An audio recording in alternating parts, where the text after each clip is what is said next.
반갑습니다. 우리의 문학 시간은 또 계속합니다. 네, 우리가 지금 오늘 공부하고 있는 것부터 가야 되는데 우리가 지금 이생규장전을 계속 보고 있어요. 네, 우리 학교가 여전히 여러분들 기다리고 있습니다. 자, 이생규장전 서사문학의 구현양상 탐구한다 라는 학습 목표를 가지고 오늘도 계속 가보겠습니다.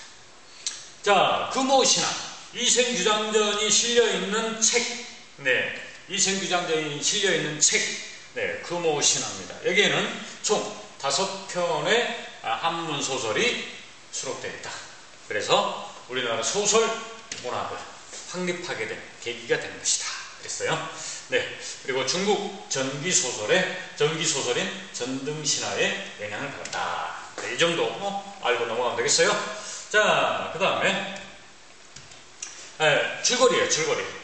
우리가 지난 시간에 읽었던 대목까지만 살피면 여기까지죠. 여기까지. 그래서 이 소설은 만남과 이별이 반복되는 구조입니다. 네, 이생과 채씨가 사랑하는 사이가 되죠. 이생이 담장 안에 있는 채씨를 보고 한눈에 반해서 쫓아들어가게 되죠. 이게 규장이에요. 이생의 규장. 네, 규장에 해당되는 거죠. 네, 그러나 이생의 아버지에 의해서 두 사람은 이별하게 되죠. 그러나 이렇게 있는 상황 속에서 채씨가 병이 들게 되고 채씨의 부모가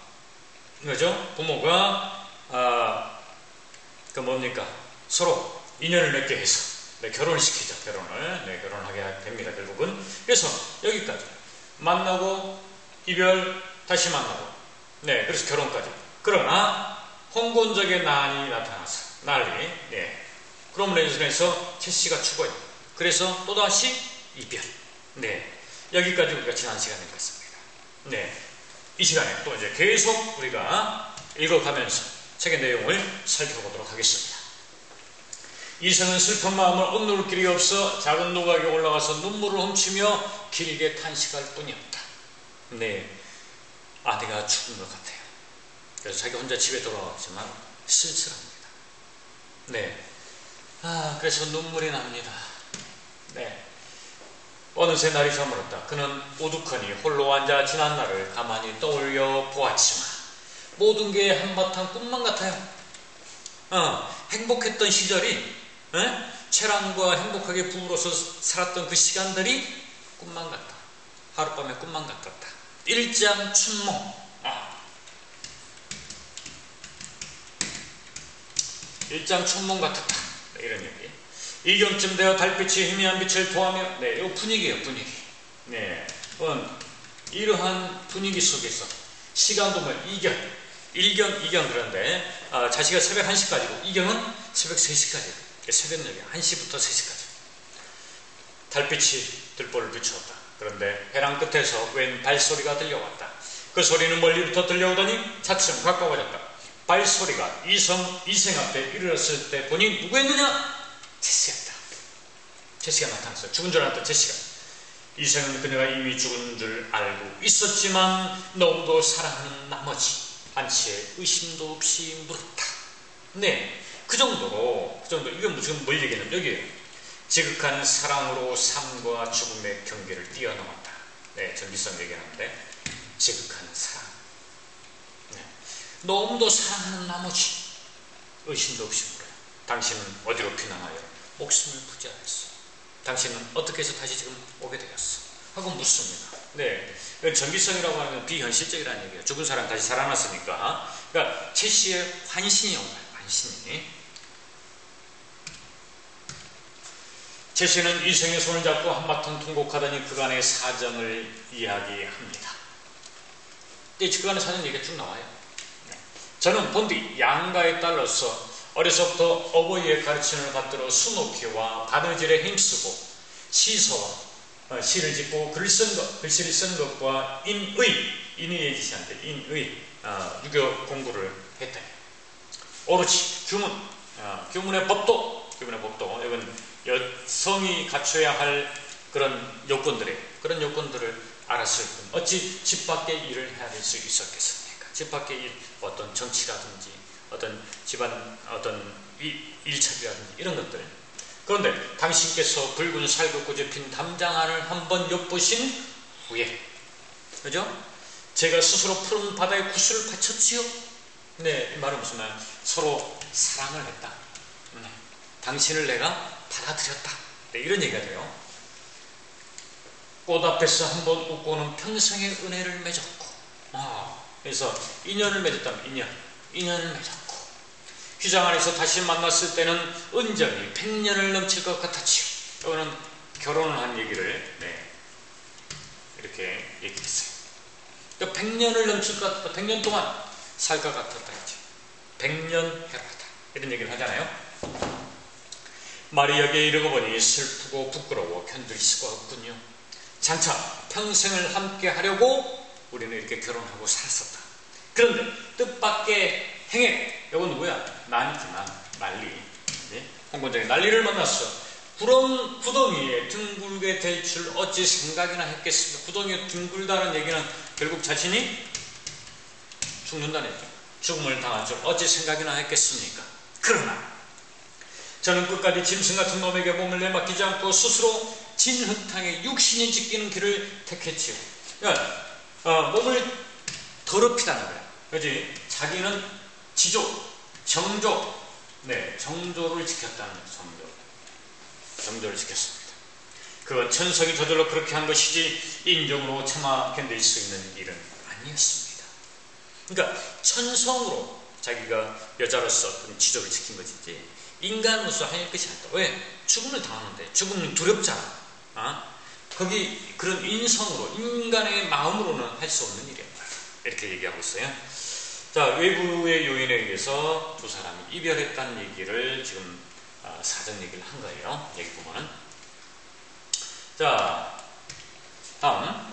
외진 산골짜기에서 당신과 헤어진 후 짝을 잃고 홀로 날아가는 새의 신세.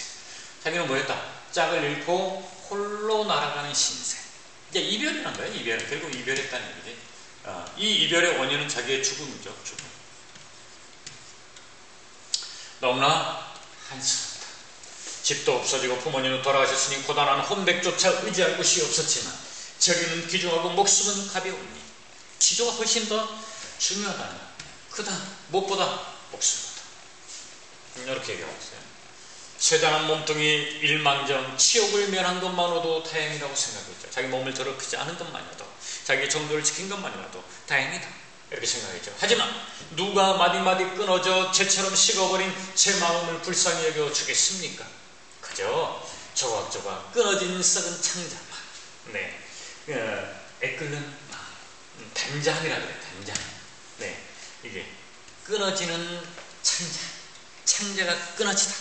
단장. 그래서 단장의 미아리 고개를 가 갖고 있는 의미가 단장. 장이 끊어진 것 같은 그런 정도의 슬픈 그 정도의 아픔이 있다는 거지. 그런 장수라는 얘기예요. 모아두어 슬픈 해골은 들판에 던져졌고 자기의 육신이 죽은 육신이 뭐였다? 버려졌다. 들판에 나동길을 보인다. 가면과 쓸개는 땅바닥에 버려져 흙먼지를 뒤집어 쓰고 있지요. 그 정도면 비극성이야. 자기 죽음을 이렇게 지금 묘사를 해놨기 때문에 가만히 지난날의 즐거움을 헤아려 보기도 하지만 오늘의 근심과 원한만이 마음에 가득 차 있습니다. 애끓는 마음. 비극성이 강조하고 있어요. 자, 다음.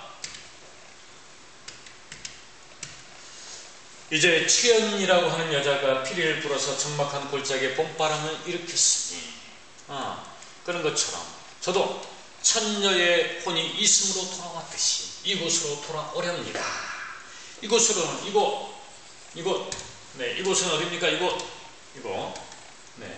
오는 이승이에요. 이승으로 돌아옵니다. 천녀의 혼. 갑자기 영화가 생각납니다.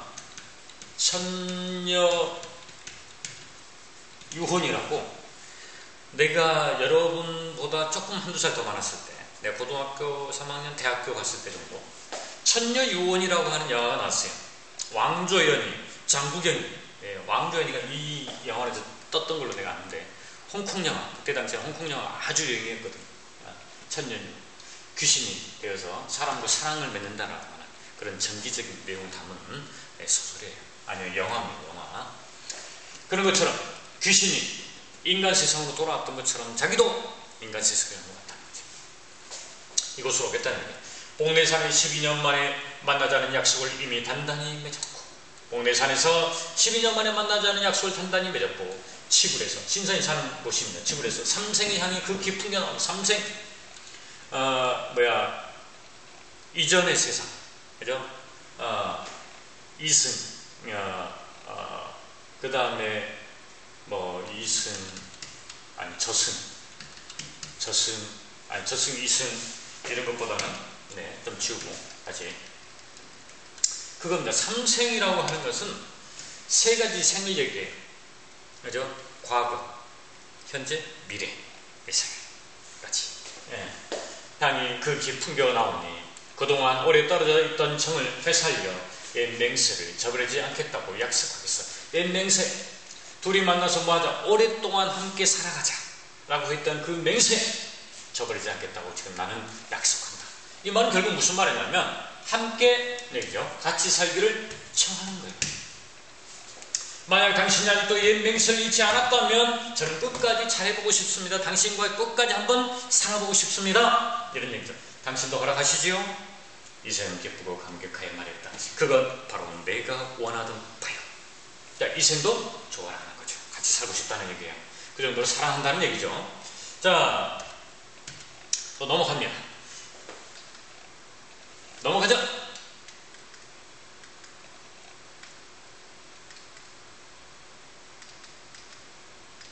야, 넘어가네요.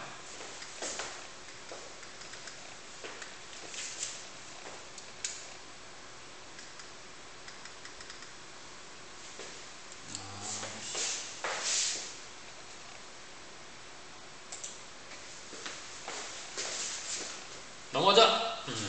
자, 계속 갑니다. 두 사람은 다정하게 마주 앉아 그간의 해프를 풀었다. 그러다가 재산을 얼마나 도적에게 약탈당했는가에 대해서 묻자 제시가 말했다. 조금도 잃지 않았어요.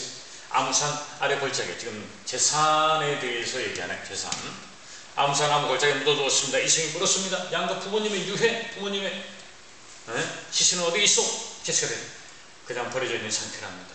두 사람은 그간의 정의를 나눈 후 나란히 잠자리에 들었다. 지금 즐거움이 예전 같았다. 운우지락이라 해요. 운우지락. 구름과 비의 즐거움. 남녀의 어떤 사랑을 이렇게 얘기합니다. 이생과 제시의 환신이 다시 만나서 인연을 이어갑니다. 다음날 제시와 이생은 함께 재물이 묻혀있는 곳을 찾아갔다. 과연 금은 여러 덩이와 얼마가나의 재물을 얻을 수 있었다. 자, 재물을 일단 찾았어요. 재물을 찾았고 양가 이제 부모님의 유고를 수습했습니다. 금과 재물을 팔아 각각 5관산 비스게 부모님의 유고를 합장했어요. 묘소에 나무를 심고 제사를 드려서 예를 급진히 갖추었다. 효도를 실천했다는 거예요. 유교적인 거죠.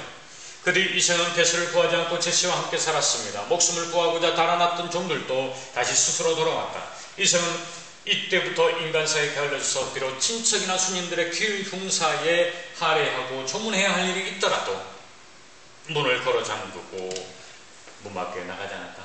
두문 불출이다. 왜?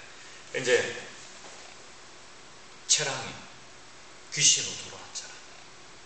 그리고 지금 함께 살고 있다는 거야. 그 함께 살고 있는 그 즐거움을 다른 시간에 뺏기고 싶지 않기 때문에 그렇습니다. 귀신과 이렇게 사는 것을 우리는 명혼, 그러니까 귀신과 결혼하다, 이게 명혼, 그리고 얘기합니다. 명혼 도설적인 요소가 있는 거예요. 뭐 하면서 지내느냐? 항상 채씨와 더불어 시를 지어주고 받으면서 금시 좋게 행복한 시간을 보냈다. 시를 서로 주고받으면서. 여러분들은 시를 주고받으면서, 편지를 주고받으면서 사귀어야 됩니다. 여자와 사귈 때. 그러려나? 자, 그 다음에 어느 날 저녁 제시가 이생에 말합니다. 3번이나 좋은 시절을 만났지만 3번이나 다시금 만났다는 거예요.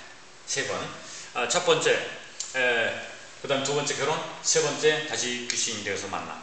이 3번이 좋은 시절을 만났지만 세상 일은 뜻대로 되지 않고 어그러지기만 하는군요. 즐거움이 다하기 전에 갑자기 슬픈 이별이 닥쳐오니 말이에요. 앞으로 이제 슬픔이 올 것 같다. 그리고는 뭐 했다? 오열 대성통곡을 했다는 얘기예요. 그러니까 이생이 깜짝 놀랍니다. 무슨 일로 그러시오? 제시가 대답합니다. 저승의 운수는 피할 수가 없습니다. 네, 운명을 피할 수가 없다는 거죠. 네, 인간과 운명의 과정에서 결국은 사람은 운명에 따를 수밖에 없다는 얘기예요. 하느님께서 저와 당신의 영분이 아직 끝나지 않았고 또 저희가 아무런 죄악도 저지르지 않았음을 하시고 이 몸을 환생시켜, 그죠? 이 몸을 환생시켜서 당신과 지내며 잠시 시름을 잊게 해주신 것이었어요. 그러나 인간 세상에 오랫동안 머물면서 살아있는 사람, 그러죠? 이생. 네. 살아있는 사람을 미혹시킬 수는 없답니다. 자기는 죽은 귀신이랍니다. 귀신. 네. 제시가 저승으로 돌아가야 한다는 것을 지금 말하고 있어요.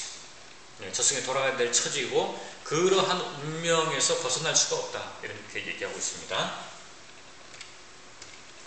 제시는 신을 시켜 술을 올리게 하고는 옥노춘에 맞추어 노래를 부르면서 이생에게 술을 권합니다.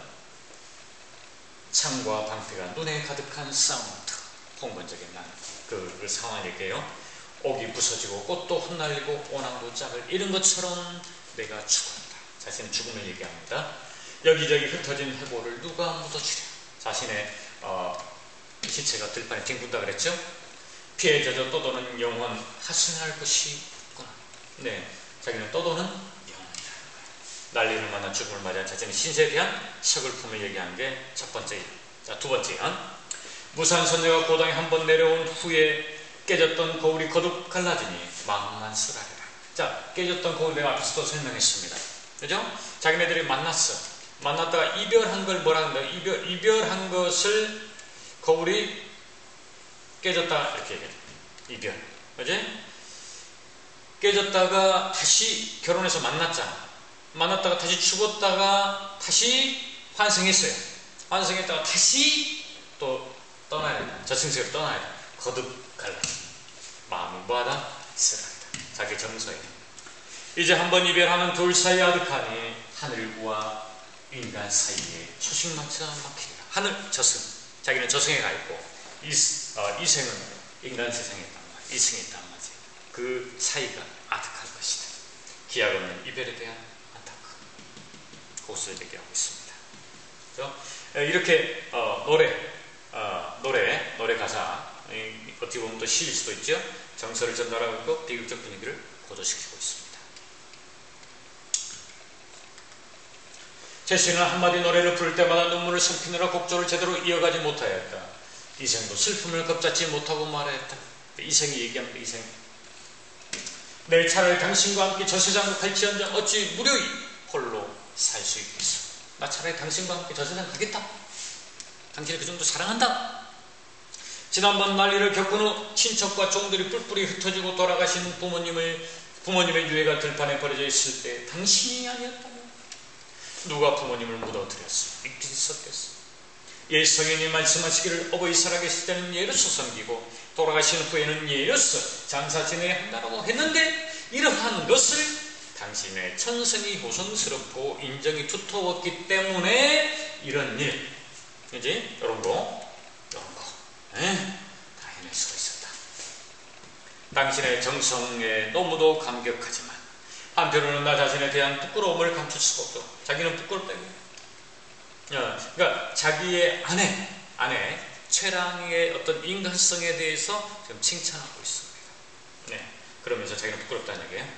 부디 그대는 인간 세상에 더 오래 머물다가 100년 후에 100년 회로를 한다고 그러잖아. 100년 회로 나와 함께 흙으로 돌아갑시다. 죽읍시다. 그때 죽읍시다. 100년을 더 살자. 이생의 요청 함께 지내자 라고 이생이 얘기합니다.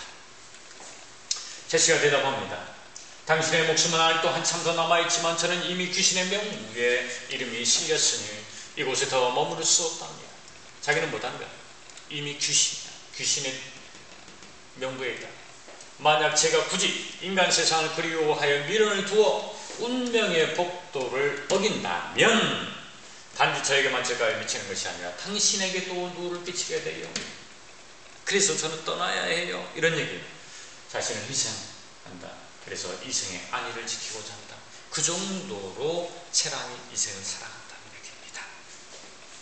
다만 제 유해가 아무 곳에 흩어져 있으니 만약 은혜를 베풀어 주시려면 그것이나 거두어 비바람과 햇볕 아래 그냥 뒹굴지 않게 해주세요.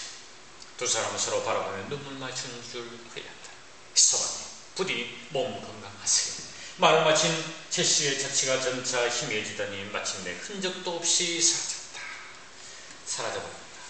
사라져버렸죠. 정기적인 요소. 제시가 이생과 작별하고 저승으로 돌아간다. 이생은 그녀의 유골을 거두어 부모님 무덤 곁에 묻어두었다. 장사를 지낸 뒤 이생도 제시와의 추억을 생각하다 뭐한다? 결국 병을 얻어요. 그리고 세상을 떠납니다. 죽습니다. 제시에 대한 사랑이 그 정도로 간절했다는 얘기고 상실감이 컸다는 얘기입니다. 이 이야기를 들은 사람들마다 애처로워하며 그들의 자리를 사모하지 않는 이가 없었다. 사라적 수법이 여운을 줍니다. 이렇게 해서 이 소설이 끝나게 돼요. 네, 자 이제 그러면 우리가 정리를 해봅시다. 자, 이 소설은 어떤 소설이었나? 어떤 소설? 네, 고전 소설이고 한문 소설이라는 거, 한문으로 기록된 거예요.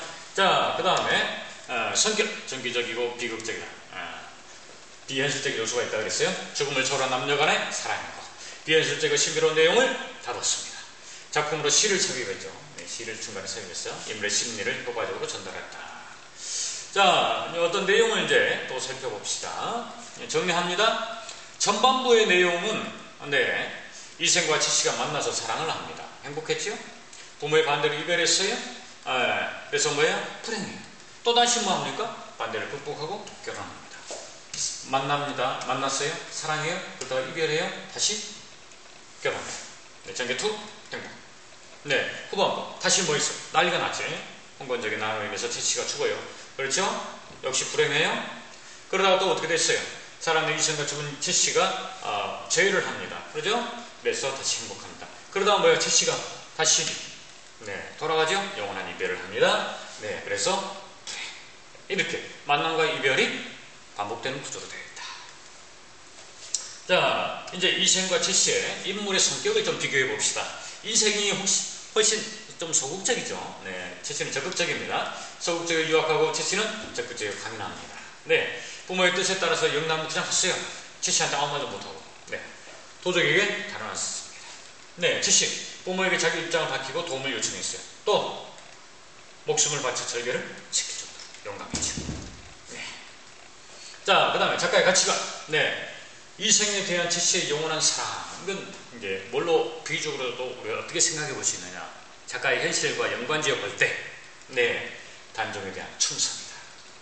죽음을 초월한 만남, 이상을 실현할 수 없는 현실적 고뇌를 환상적인 시공간을 통해서 승화시켰다. 이렇게 생각할 수도 있다. 환상적인 것을 통해서. 죽음을 통한 영원한 이별, 삶과 죽음은 정해진 것이다. 운명적으로 받아들였다는 것이 운명론적인 가치관. 네. 자, 우리가 오늘 또 열심히 빠르게 달려왔습니다. 이렇게 해서 이제 우리 이생 규장들을 모두 마쳤습니다. 네, 공부는 역시